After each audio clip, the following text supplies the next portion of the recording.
허경영은 자신이 재림 예수인 증거가 있다고 합니다. 첫째, 산상수훈에서 예수님이 설교할 때 마이크도 없이 육성으로 해도 군중들에게 잘 들릴 수 있었던 것은 바로 이스라엘의 지형 때문이었다고 합니다.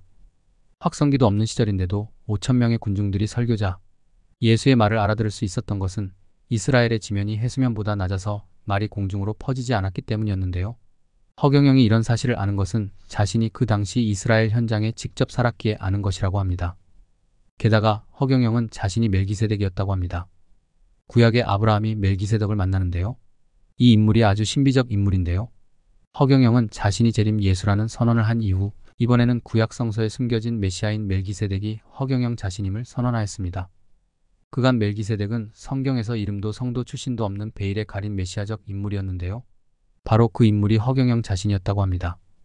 즉 신인 허경영은 4000년 전 구약에서 멜기세덱으로 지구에 한 번 왔고요. 2000년 전 재림 예수로 지구에 한 번 왔고요.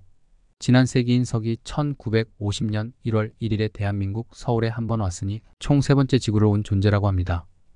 허경영이 영원히 살 수 있도록 구원을 주겠다고 1억 원을 헌금하라고 하자 260명 이상 헌금을 했습니다.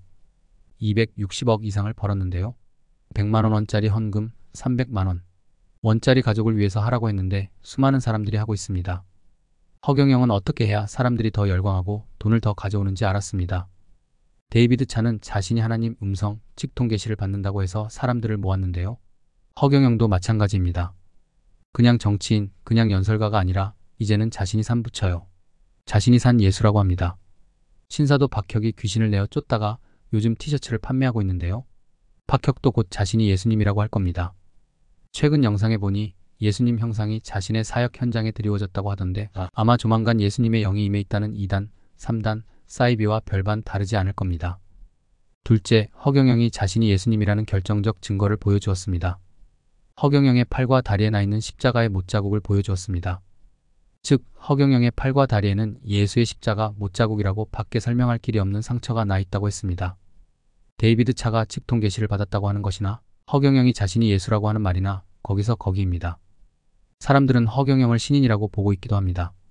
마치 데이비드 차가 직통 계시를 여전히 받고 있다고 사람들이 믿고 있는 것이나 별반 다르지 않습니다. 왜 이렇게 생각하고 있을까요? 사람들이 그렇게 영적으로 혼탁하고 연약하기 때문입니다. 그런 가운데 허경영은 데이비드 차는 어떻게 하면 돈을 모으고 사람들을 세뇌시키는지 제대로 알고 있었고 알고 있습니다. 셋째, 허경영은 자신을 예수님이라고 합니다. 아니, 예수님은 십자가에서 아버지를 부르고 원망하지만 자신은 신인으로 그렇지 않는 존재라고 합니다. 여러분은 이런 허경영을 어떻게 생각하시나요?